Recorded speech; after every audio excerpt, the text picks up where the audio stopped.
এই যে আমরা যদি এখন রাস্তা পার হতে চাই তাহলে আমাদের প্রথমে এসে এই যে এখানে প্রেস করতে হবে, দেন আমাদের এখানে গ্রিন সিগন্যালের জন্য ওয়েট করতে হবে, তারপরেই আমরা পার হতে পারবো। তো আমরা ওয়েট করি, দেখি গ্রিন সিগন্যাল কতক্ষণ পরে দেয়। এই যে আমার এক বাংলাদেশি ফ্রেন্ড আছে, তার এখনো বাংলাদেশি স্বভাব আছে, আরেক বন্ধু এই বলতেছে যে পার হয়ে যায়, আসলে বাঙালি বলে কথা। এই যে আমরা এখন যেতে পারি, লেটস গো।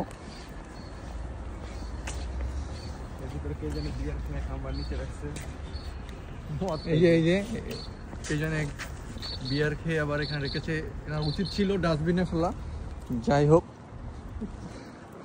সেটা আমাদের দেখার বিষয় নয়। মূলত আজকে আমরা যাচ্ছি হচ্ছে আমাদের মেডিকেল করতে, যদিও আমরা এর আগে একটা মেডিকেল করে ফেলছি, আমাদের এটা করতে হবে